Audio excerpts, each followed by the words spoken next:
Olá, pessoal. Aqui estamos nós para mais um episódio do Sobedcast, quarta temporada. Nós estamos aqui hoje com a doutora Karen Brecha, atual presidente da Sociedade Brasileira de Endoscopia Digestiva, do capítulo de Minas Gerais. E nós vamos conversar sobre um assunto muito importante, que é o preparo de cólon, aquele preparo mais difícil, aquele preparo que a gente às vezes tentou fazer uma colonoscopia e não deu certo, aquele paciente que estava cheio de divertículo, que tem uma constipação difícil, e agora nós vamos aprender com ela como é que a gente faz para transformar essa experiência ruim numa experiência boa. Olá, Karen, tudo bem? Olá, Lincoln. Vamos lá, Prazer estar então. aqui com você. Muito bom, é um prazer nosso recebê-la aqui. Então, Karen, a gente sabe que essa questão do preparo de cólon, né, um bom preparo de cólon, ele é fundamental é a base de todos os indicadores de qualidade em colonoscopia. Vai ajudar em relação à detecção de lesões, não vai aumentar os intervalos, vai ajudar na ressecção, vai diminuir o tempo de exame, Sim, a vai taxa de causar intubação do taxa de seco, intubação do seco, quase todos os indicadores. Mas o não custo. tem jeito, o custo. Enfim, é um dos mais importantes fatores de qualidade em endoscopia, né? Que é o preparo, a base de tudo. A base de tudo. E para Agora, ter qualidade entre mais de 90%, o ideal seria 95% para cima, né? Os preparos têm que ser adequados. Exatamente. Mas a gente sabe que muitas vezes, e acontece com uma certa frequência, os pacientes marcam, às vezes, para vir fazer uma colonoscopia, um parente marca, o paciente é de outra cidade, não chega para conversar, não passam todas as informações, tem a questão da escolaridade também, da dificuldade de entendimento, mas é fato que às vezes você pega um paciente que durante a sua colonoscopia você descobre que o preparo não está lá essas coisas e você vê aquela quantidade de divertículos cheio de fecalitos, ou então aquele cólon redundante, com preparo que não é bom, ou aquele paciente já chega para você e fala, olha, a última minha colono foi horrível o preparo, e aí você dá de cara com isso de novo. Existe alguma coisa que a gente possa fazer para poder corrigir ou evitar esse tipo de surpresa desagradável durante uma colonoscopia? Olha, existe, né? O preparo de cólon, primeira coisa, uma boa pré-consulta, né? O preparo ele tem que ser individualizado, então a gente tem que conhecer o paciente, a gente tem que saber com quem a gente está lidando. E a gente sabe que existem vários fatores, né, que vão favorecer um preparo inadequado. Então o médico tem que saber reconhecer isso e adequar esse preparo para cada situação. Então você deu aí bons exemplos, né? Um paciente que tem uma diverticulose importante, esse preparo ele tende a não ficar tão bom, né? Principalmente se ele já fez o exame, se não ficou bom. Esse é um dos maiores fatores, né, que predizem um segundo preparo que fica inadequado também. Então, são várias coisas que a gente pode fazer, né, para evitar que ele, no segundo exame, tenha novamente um preparo inadequado. No caso, por exemplo, do paciente que já fez o preparo e não ficou bom, a gente recomenda que nunca esse preparo seja repetido da mesma forma. Né? Primeiro, identificar qual foi o fator. Se realmente for uma coisa absurda, o paciente não tomou de forma, né, como foi no horário certo, né, a quantidade que foi prescrita, a gente pode até pensar em repetir, mas assim, se o paciente tomou, vomitou, por exemplo, se ele não conseguiu tomar o preparo todo muito volumoso, a gente não vai dar novamente aquele PEG, a gente não vai dar aquele preparo que tem um gosto enjoativo, a gente vai trocar a solução. Uhum. Né? Em caso do volume, por exemplo, a gente vai reduzir o volume, a gente vai buscar um outro tipo de preparo que não tenha 4 litros, que tenha 1, que tenha 2. Mas vamos dizer que esse paciente não tem como vir numa consulta prévia. É um paciente cadeirante, é um paciente do interior de Minas que está querendo marcar com você. Entendi. Se diz o paciente chegou, o preparo está ruim e eu preciso resolver. Ou então ele não consegue passar a consulta. Tem alguma outra forma? Tem como usar um questionário? Tem como usar alguma outra forma pode ser por telefone, pelo WhatsApp, orientação, vídeo? O que você acha? Como é que a gente consegue acessar esse paciente que às vezes não pode estar presencialmente lá fazendo essa consulta prévia? Tem. Hoje a gente pode lançar a mão de vários recursos, né? Inclusive chat também é uma possibilidade que ajuda muito, né? O paciente tem acesso ao médico, né? De uma forma remota que seja, um questionário, né? Com as comorbidades, as medicações que ele usa, né? A gente já consegue ali drenar o paciente que tem fatores, né? O paciente acamado, ele já teve um AVC, são todos pacientes que usam opioides, né? Exatamente. Medicações, enfim, que causam constipação, ou o paciente é constipado, crônico, né? Sem dúvida. Enfim, Mobilidade. ali, exato, que é muito importante, né? O paciente está hospitalizado, outro fator, né? Fator. Então, esses vão precisar realmente de uma otimização, né? As chances deles conseguirem um preparo adequado vai ser muito maior se a gente individualizar. Aí você tem, por exemplo, alguma coisa como alerta, por exemplo, eu particularmente, eu utilizo um sistema também ligado ao WhatsApp, uma enfermeira, além de estar tudo no site, sempre que possível, eu tento conversar com os pacientes, mas isso às vezes não dá. Eu uso um questionário e uso uma enfermeira treinada para tirar as dúvidas, e elas são muito acionadas pelo WhatsApp. Toda hora recebe mensagem, como é que eu faço com isso? Vomitei, eu estou com náusea, não sei o quê, né? Então, isso, você acha que poderia realmente trazer algum efeito positivo nessa... Sem dúvida, né? É o que a gente fala às vezes do chat, não precisa ser um médico, pode ser uma enfermeira treinada.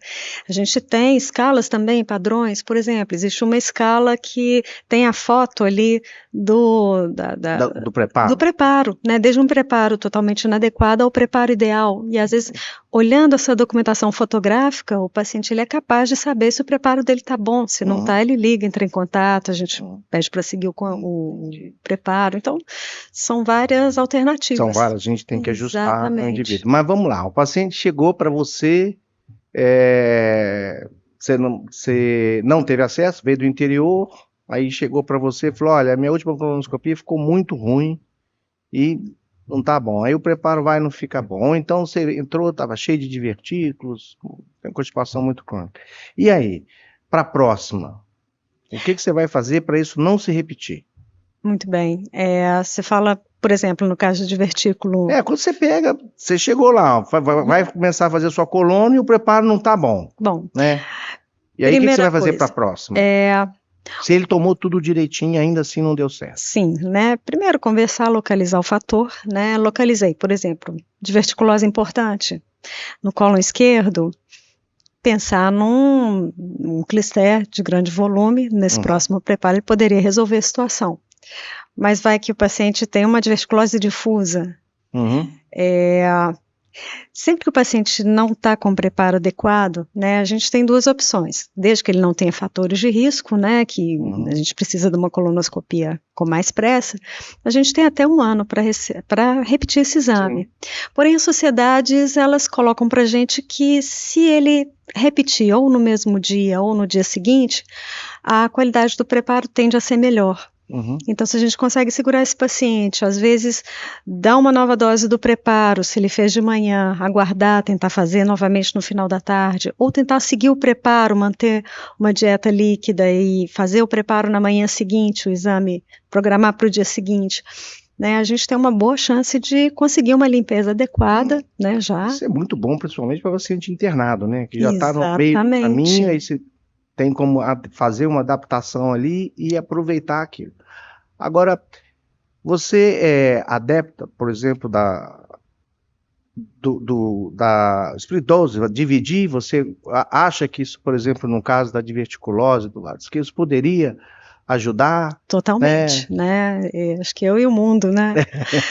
Toda a literatura, né, manda a gente dividir doses, né? No caso dos divertículos é muito interessante, por quê? Geralmente é um cólon, o problema da diverticulose é que o material fecal, os fecalídeos, eles ficam dentro dos divertículos, então você tomou o preparo, aquilo passa limpo, o preparo fica ótimo, mas começa a sair material fecal, resíduos, né, de dentro dos divertículos, e dali a pouquinho começa a sujar de novo. Então, se a gente divide dose, a gente está limpando no dia anterior, à noite, né? O que ficou vai saindo, a gente limpa de novo de dia, o preparo tende a ficar excelente.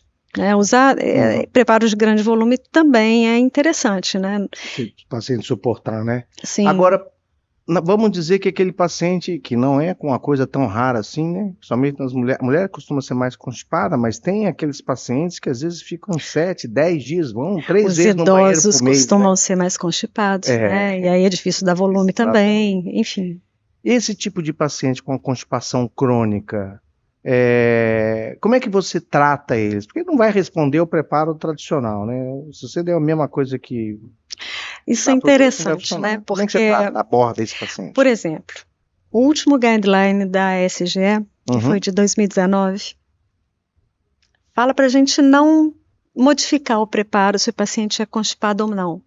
O mesmo guideline assume que as chances do preparo ser inadequado meio que quase dobram, né? Em alguns trabalhos, a gente acha 5 vezes um preparo mais difícil de se fazer.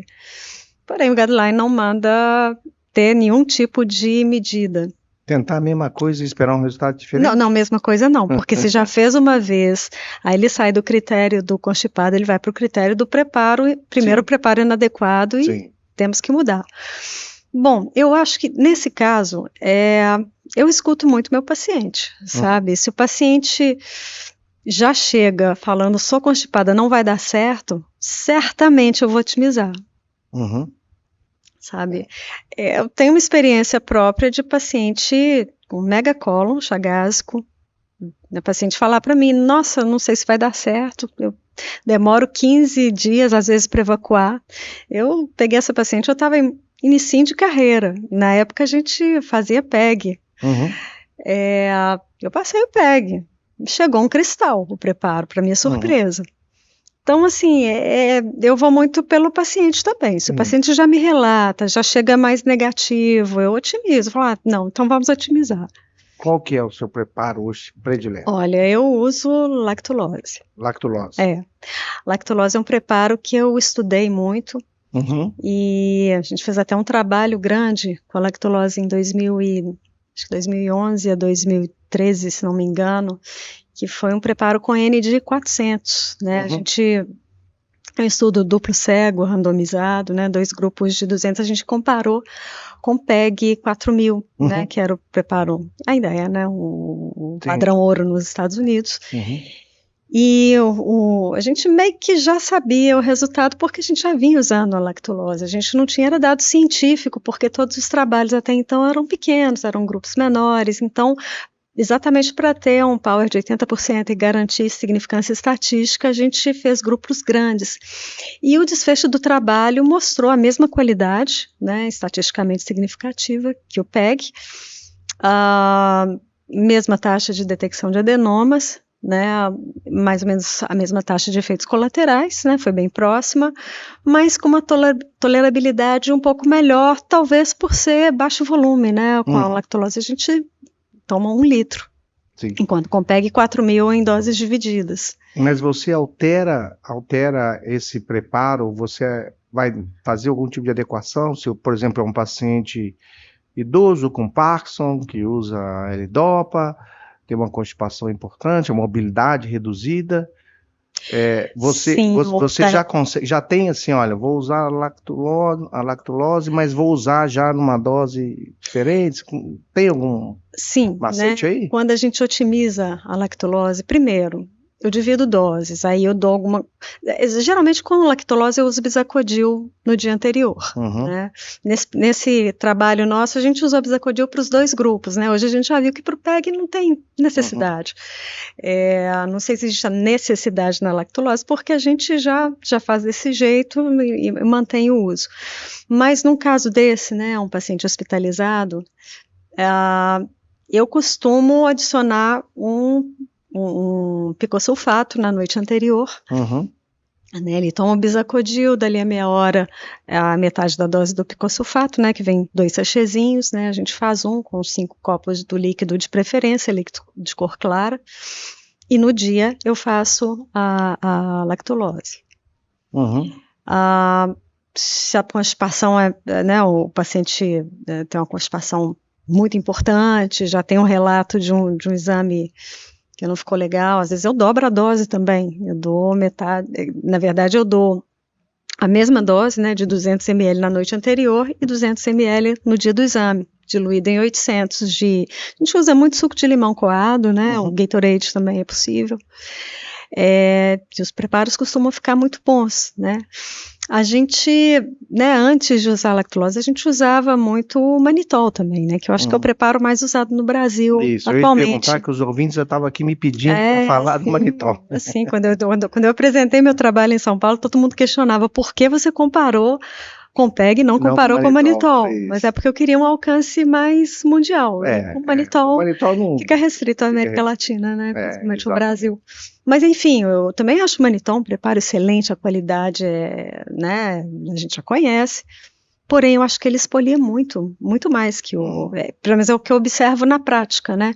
Então, depois que a gente começou a usar a lactulose, no hospital, a gente via que principalmente aqueles pacientes velhinhos, debilitados, que às vezes chegavam desidratados, passando mal, com vômitos, com hipotensão, a gente parou de receber esses pacientes, eles, né, chegam bem, é raro ver um paciente passando mal. Então, eu acho que, principalmente se você tem que dobrar a dose, né, se tem um paciente mais debilitado, a lactulose tem a mesma qualidade e é muito segura.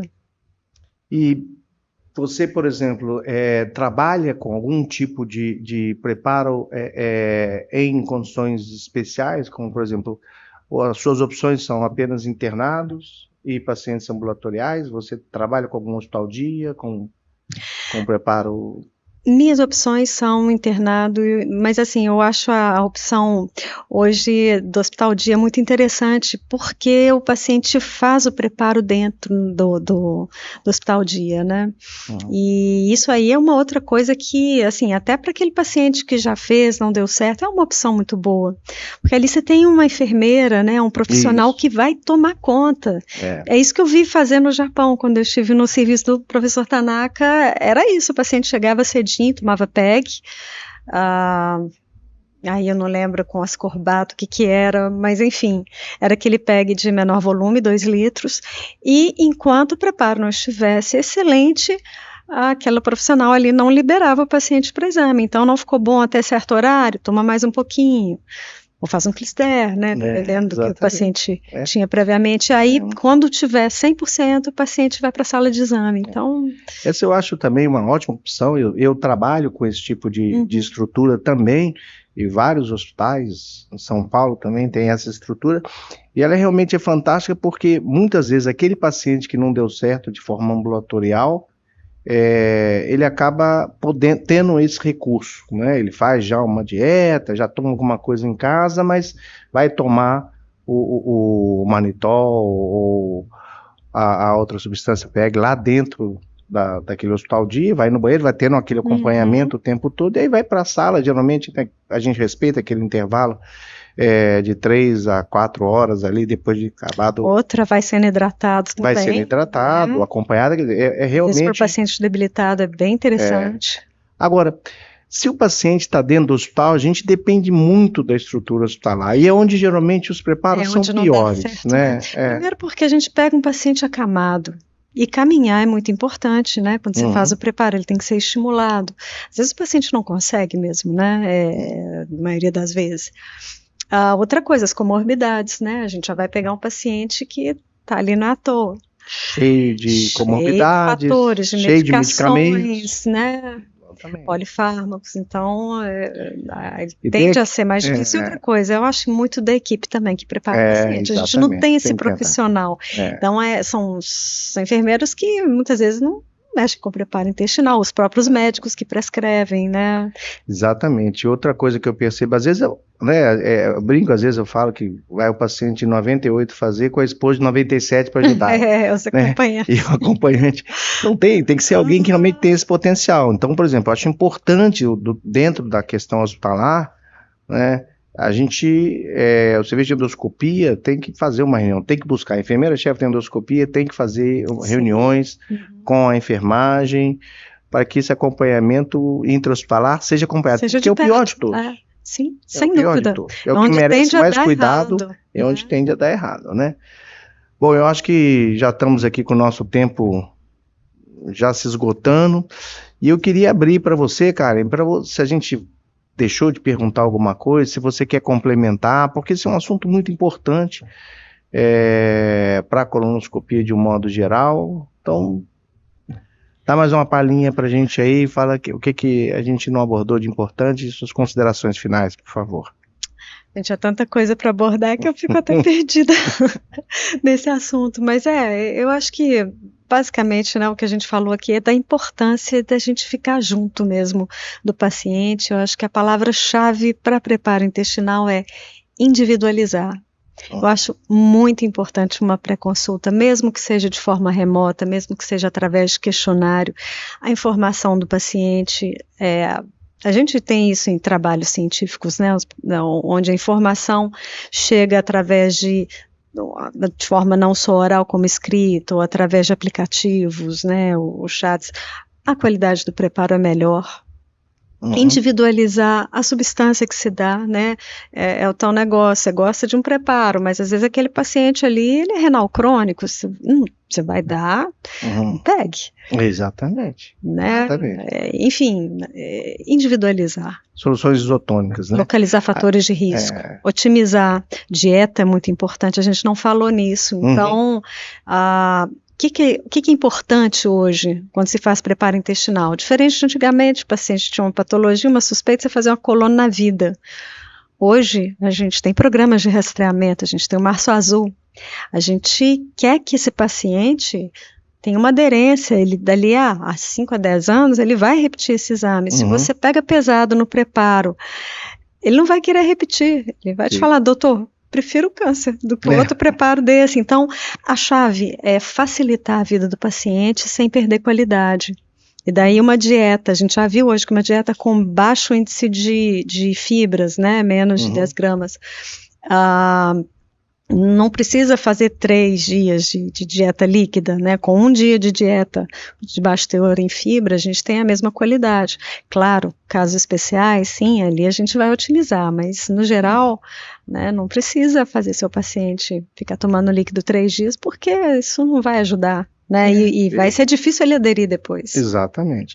Uma última coisa que eu acho que a gente esqueceu, eu acho que é importante você comentar, é a questão do laudo, quando o preparo não está bom, porque as pessoas às vezes omitem isso, ou colocam só, postam 4, e primeiro, as pessoas ninguém conhece. Você tocou aí, a gente tem que, né, usar uma escala, a gente tem que classificar isso, critério de qualidade, né, e o preparo adequado vai ser o Boston maior que 6, né, 5 para baixo não está legal, inadequado, e temos que repetir esse exame porque a gente deixa de ver pólipo, e, enfim, a gente aumenta aí o câncer de intervalo, né. O ginecologista e o urologista não entende nada de escala de Boston, nada. Então é importante fazer uma observação, e em todos os laudos, né, a gente tem que informar qual foi o preparo usado, porque se esse paciente procura um outro serviço, a gente vai saber como otimizar, o que foi usado, onde é que a gente mexe.